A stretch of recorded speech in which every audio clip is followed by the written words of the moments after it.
I'll be honest, I don't remember much except talking to Annie all the time, and I kept every time we talked, she would talk about this garden that she wanted to have. She wanted to start a garden. She wanted to do a garden.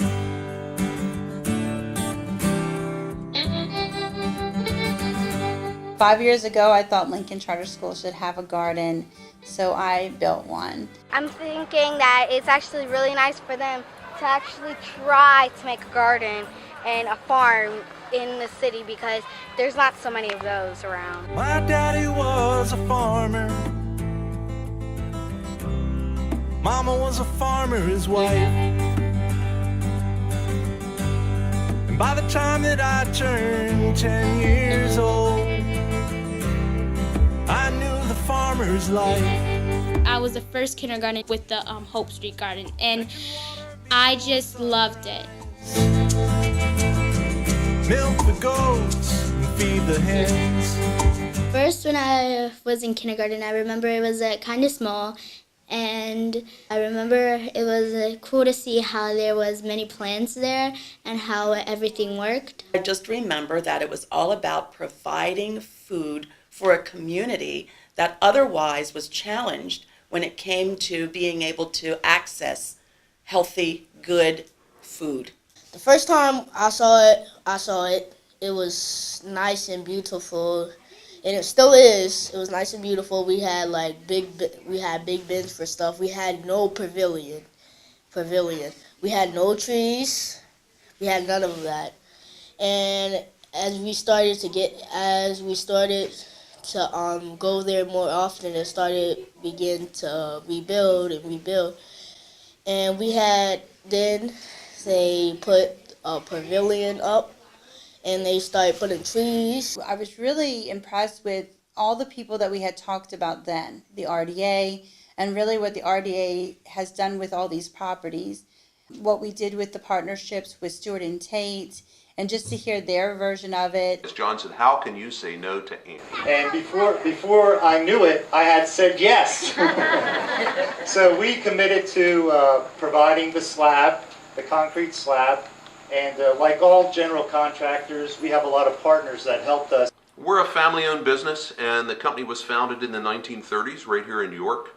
All of the owners of the company live in the York area, and all of our employees live around here. So the city and its suburbs are very, very important to us. We realize that a healthy downtown is paramount to the success of York County and to our businesses. So it's only logical that we want to give back to the community that is so important. C.S. Davidson helped us with the structural design, so they actually designed the slab for us. Weaver and Son Excavation did all the excavation for the foundations. Ziegler Concrete provided the concrete. Yo Concrete actually provided the labor to set the concrete and also to set the rebar, and the rebar was supplied by Kinsley Rebar. There's actually stone under this slab. The stone is supplied by York Building Products, and Bern Anthony helped in placing all the stone. And these brackets, we actually got a donation from a cleaning service to help provide the brackets, and that was Clean Choice. So again, we appreciate being part of this project. And just to let you know, after we finished this slab, Annie cornered my general superintendent and got him to say yes. And we also installed the gate that's out there that you walked in. So we call Annie the big cheerleader. Thank you. And then I look at all the gardens that have come about since Hope Street started. It's a true movement of York, that there's 40 different groups at least working on health equity across the entire city and county. So then it became to me more than even the Hope story or the Lincoln story, it really became the York story. And in the evening before supper time, I'd do it all again. I grew up in this valley. Being a member of the community and providing access to different levels, we often find ourselves invited to different meetings for different reasons. And so we were invited to the groundbreaking ceremony, the dedication of the garden, and that was probably the first time I was actually on site. I was aware of it, I've heard of it, but going in and watching the children and the community members working in there, it really was quite the inspiration. I was really impressed. I like to think I'm a gardener myself, and so going in and watching what's going on, I really thought that was pretty interesting. But the one thing we noticed when we were there is that in some areas the soil was a little weak, and it's really, you want to have good produce, you have to have good soil. And so when I went back to the office, and we were in the process of doing the renovations to our current facility, and I noticed this huge pile of topsoil where they scraped off the top to do some construction. And so here was this huge pile of topsoil, and I thought a dump truck load of topsoil at the garden was exactly what they needed. So I worked with Annie and with the contractor, and we got them to donate a load of topsoil to really help the garden. And it's just good to be able to participate and help where we can, and even in the smallest ways. It was a lot of work on the ground level, being able to clean out the area, and I've just seen the garden transforming over the years into a place where students feel comfortable, where students learn different agricultural skills and different things that they may not find in most cities. And it's just a good feeling to see that we have something to, first of all, call our own, and not just Lincoln, but all of York, the city of York. It was beautiful. It was everybody in kindergarten, like everybody in the grade. We all came down. We started like planting crops and stuff, and they began to grow. We went back there. Day after day, we went back there. We have our garden, our South Hope Street garden, and we help people get vegetables and fruits, and we exercise because we walk there to the Hope Street garden. We don't like ride in buses or anything because it's like a couple blocks away, so we walk there to get exercise, and we water the plants, we touch them, we pull the weeds out. And we keep the garden very clean. Our children are so unhealthy. We know for sure that this is going to be the first generation that does not outlive their parents. Childhood obesity is a huge problem. In York, it's a food desert. And basically what you're looking at is that there's a huge population. Even though they may have food stamps, there are markets, but yet not all of them take food stamps. Okay, there are corner stores, but they don't sell fresh fruits and vegetables. All of this equates to disparity. So when we look at nutrition, when I look at nutrition, I don't have any background in nutrition, so this is for all the educators out there that you can do something even if you don't know much about it. It really needs to be one availability. Because you see that there's all these things growing, and usually I've never seen this before. All I usually see is we see gardens, but they're not as big as this, and they're actually trying to make a farm. Like, that is crazy, and I actually am really glad that Miss Annie and the people wanted this to be for us, because they're just being really nice, and we got all this food that we're gonna get when it all grows. We're gonna take out the food like we did last year. I got a huge cantaloupe, and I had it in my hand, and I got a pomegranate. Nutrition is extremely important for everyone on this earth, but it's also extremely important for students to be able to get the nutrients they need so that they can be awake, they can be alert, and they can be receptive to the incoming knowledge that's coming into them. It is crucial for their development and their ability, like I said, just to really enhance their learning as they go through each and every day. It's just not available to our students, and a lot of times it wasn't available to their parents. And so now this becomes generational. And so what we're trying to do with nutrition is we already know that telling the parents that they need to do one more thing is not the way to make change in our community. We already know this, that our parents are overwhelmed for numerous reasons, and they're really doing the best that they can with what they have. But I feel like if we educate the children on, okay, here's not just eat an apple, but here's the value of the apple, or let's grow an apple. And now we're taking that from our garden, they participated in that, care of that. All of a sudden, they're going to always eat an apple, and they're going to always look for an apple. And I thought one of the things that was amazing to me is we started Hope Street a year ago. And this year we had 5 parents start their own gardens. And I thought it would happen, but I never thought it would happen in 1 year. And they're taking pictures and showing me. So now we know that in those families we have truly affected change. And now they don't have to come to Lincoln or to Hope Street to get a tomato. They can go in their backyard and get a tomato. I would feed the little by giving them a bunch of food if I could find any. I would come here to look, and I would, if I had to, I would pull some plants and give it to the world, so because I don't want anybody to starve. And if they did, I would feel so bad. So I would try to give them food by asking someone, like, can you please give me some food for the people who don't have any, because people all around the world don't have food sometimes. So I would love to feed them. Lincoln they've established this model, so you don't have to recreate the wheel, but by reaching out to other schools, other students, I know for a fact that there are some students who go to a Lincoln charter while their siblings or their cousins or other family members go to other schools. So just inviting themselves into those schools to say, this is what we've done, and let us help you do the same thing. And I think that would just be awesome. It would be like, hands around the world kind of attitude, but schools around the city attitude. And so I think that's one way that it can be done. Well, here in Lincoln, we like to be innovators and motivators, and we like to be collaborators. We love to bring individuals together for one common bond. We love to show how we think outside the box. Building a child is different in 2017, or about to be 2018. You have to show children that there's ways outside of technology, that the old school values of agriculture, getting your hands dirty and things of that sort, is good. You need laborers in today's society, and those skilled level jobs are not gone.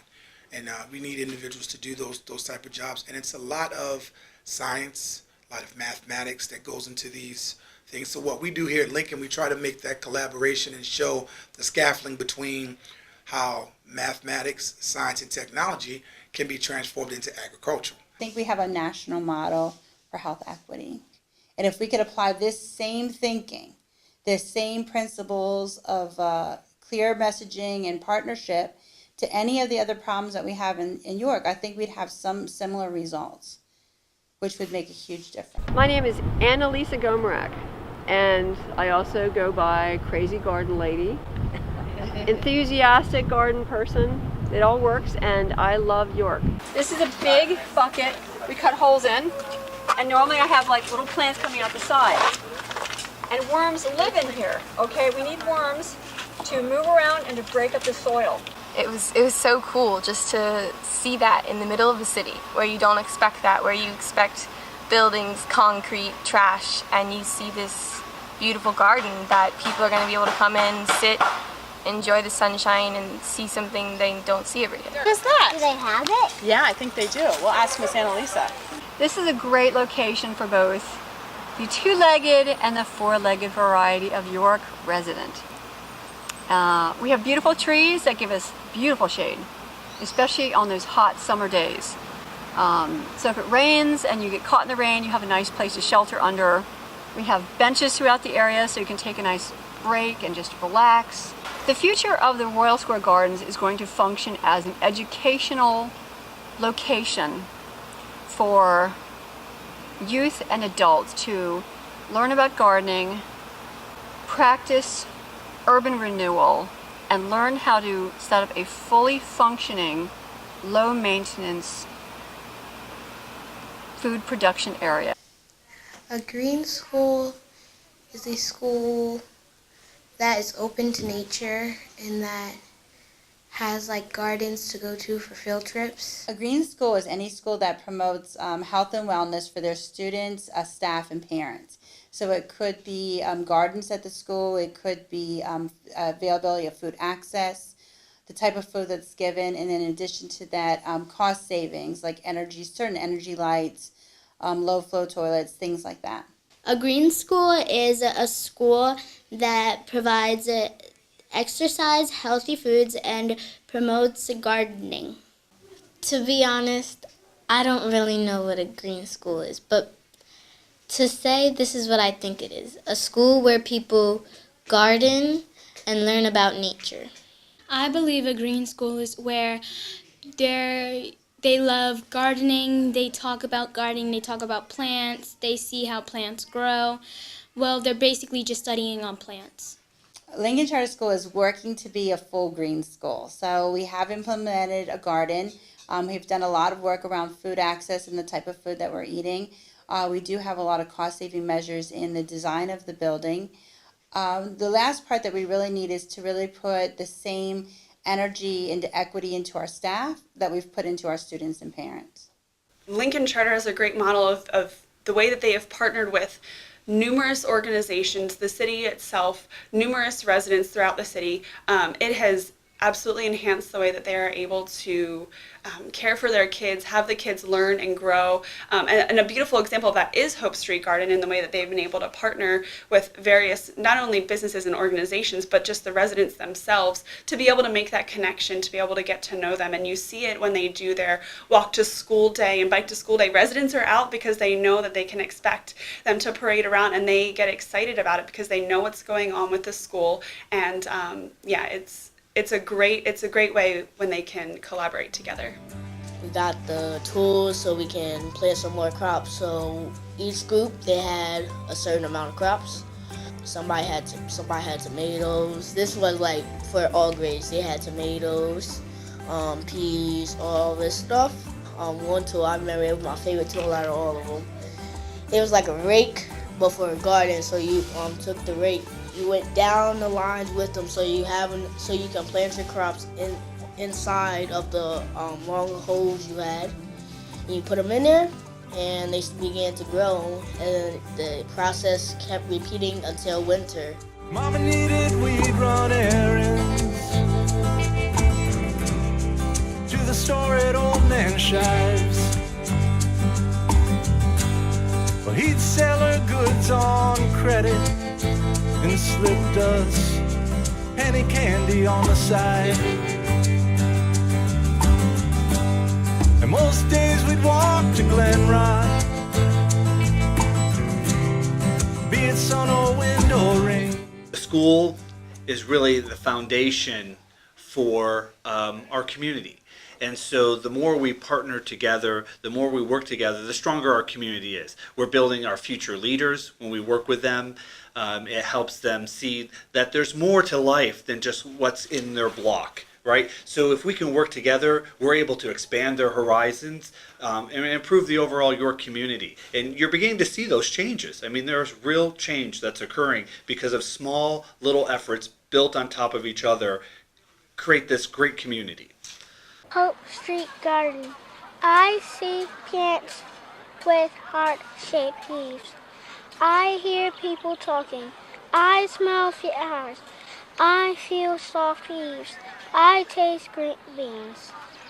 Before we even started the garden, my friends from Grace Fellowship came here to do a build club with us. And I was insistent that we were building garden boxes, even though I had no garden.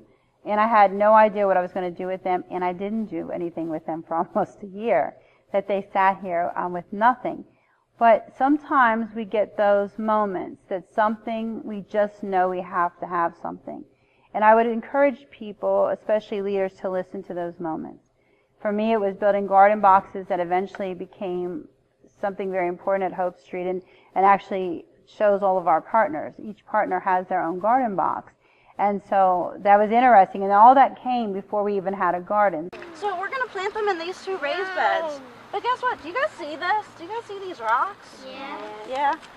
Do you guys want rocks in your garden? Especially for carrots? No. Why not for carrots especially? Do any of you guys know? I want you guys to pick out as many rocks as you guys see. And if you guys see any glass though, don't touch it. Let me know and I'll grab it, okay? Yeah. This one's dirty. Yeah, they're gonna all be dirty. They're in dirt. Girl, you've been dirty. Say it really loud for them again. 78. No, you had the 70 part. 70?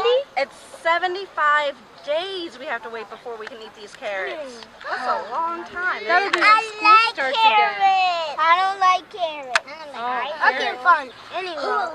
Maybe we can have, if you guys don't eat your carrots, we can have a carrot competition where you guys can create a carrot person. Can you guys put your hands up if you're listening? Put your hands up. Franco, Put my your hands up are in if the you're air because I'm listening. Okay, so guys, you see my hand? You see how I have my first joint right here? You're gonna stick your finger in just to that spot, and then you're gonna drop one seed in, and then you're gonna cover it lightly. I want you guys to do some around the border, but I also want you guys in the center too, because we want carrots all throughout here, don't we? So now put your palms out. I'm gonna give you guys some seeds. Hole, put a seed in, cover it up. Absolutely. Can I get another one? Don't pat it, cover it up. You guys are doing great. You guys got a lot of holes already made. I found another seed. Okay. Can I get another one? Bless you. Thank you. One seed per hole, remember. Oh, so it's gonna get a little bit more air and I got moisture no held in seeds. this one. The sun's coming up. Hope Street Garden. I see tomato, strawberries, and lettuce. I hear kids and Miss Annie talking. I smell flowers, grass, and beans. I feel the stem of a flower. I taste lettuce. My uncle worked the coal yards just up the line a spell. And on the nights that he'd come calling, all the stories he would tell about the king and queen of England, for the day George Krebs died. The emancipator's slow ride home, and how grown men stood there and cried. My family, we love to eat fruit and vegetables, and we believe it can help us. We drink lots of milk to help our bones get stronger, and we eat carrots to help our eyes get stronger, and they won't help, and we can see, so we can see better. And we eat a lot of stuff. Children need a garden so that they can learn about nature and interact with it. I think like fruits and vegetables and dairy, like cheeses and milk. You don't see many schools with gardens because many schools don't think like our school. Our school, we believe that if we have a garden, it can help other schools, and we can reach to other schools saying that we believe that every school needs a garden, because gardens can help us grow more fruits and vegetables for our schools and communities. A lot of times adults have these good ideas, but it has nothing to do with what a child is capable of doing or what they desire to do. So sometimes we just have to sit back and let them do their thing and watch it grow. It's amazing. If my children's school does not have a garden, I would first ask them, can they build a school and build a garden and go to the board meeting and ask that. If they say no, and it would be too much money, I say, how about a fundraiser? So we don't take our money. We could provide through it with the fundraiser. And when I have that fundraiser, the school they don't have to put forward any money. It will all be coming out of funds. And if that's not enough money, I will start a GoFundMe page, and it will continue to provide. For the garden, so it would keep continuing. We would have meetings a lot, maybe once a week, to say that children need a garden so that they can learn about nature and interact with it. I would find the right amount of money I would raise enough money to buy a land space, and then I would build fences and get the community to help build a garden. If I grow up and my children's school do not have a garden, I would help students and help the principal get the courage to build a garden. I would talk to the principal and I would tell them all the good things that could come from building a garden. We're not just helping ourselves, we could help other people, and that could be a big opportunity for the school. I think I would have a teacher-parent meeting and tell them they should have a garden and persuade them to have a garden, because I think that having gardens is very important for our futures. They tell me that one day I will just march down to the principal and I will say, we need a garden because the gardens can help with the children. The children need to start eating healthy. We don't want our children to be eating unhealthy foods. We don't want them to eat any like that, because if they keep eating unhealthy foods, you never know, like, you stop drinking milk, your bones can just one day they can just hurt. And if you need to have milk and certain foods in your life. It can help you grow.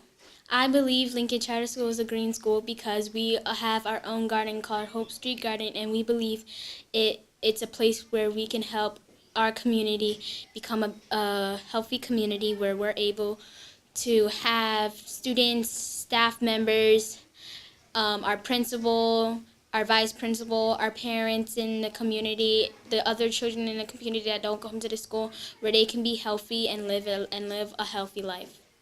I do consider Lincoln a green school because our school provides parents and all of us with healthy foods, and during recess they let us have our exercise, and we have gym classes, and also they teach us about how to be healthy. This is not a Lincoln thing. This is a York thing. We want it to be a people thing, where we can actually get businesses and other school districts outside of York, outside of York City per se, to come get involved, donate money, and let's try to replicate what we've done with Hope Street in other areas of the city.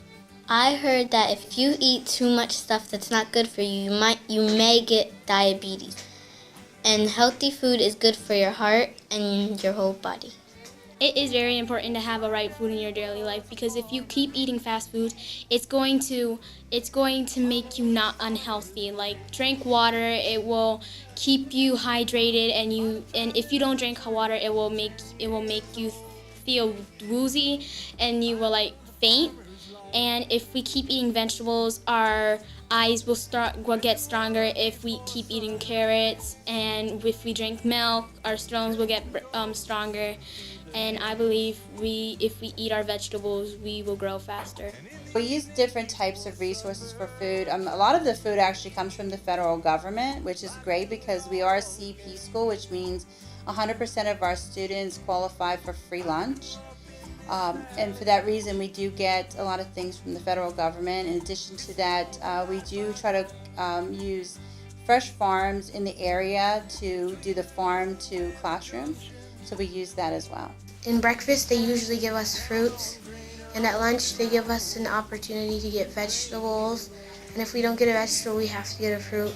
And they give us milk. And today, we actually had grilled cheese for lunch. I feel very proud that I can say that my school has a garden, because not many schools have gardens, and I think it's a big accomplishment what we have done over these past years with the garden. I think I would want to build a garden at my house because we can give it to other people, and we can also help the people in need. Like, when I go to my hometown, I see a lot of homeless people, so I would think that that's a good opportunity for me to help others. And so they have food to eat, and not just people who have money have food to eat. I do have a garden at home. It's actually on my deck, and we grow the same things that we grow at Hope Street Garden: tomatoes, green peppers, lettuce. We use those for the house. The things that we grow at Hope Street, we give to the students. Garden really is never done, and I'm sure that anybody else who has a garden in York can tell you that it's really never fully complete. There's always new things to grow and new things to be concerned about. But I believe that we really have changed health equity in York in the last 5 years, and I'm very proud that I've brought health equity to so many children, little and big. I remember that I had my hands in the dirt a lot. I loved putting the seeds in there. I digged in holes and I put seeds in there, and my whole classroom, we loved it. Like, we were happy, we were talking to each other, and we were helping each other out.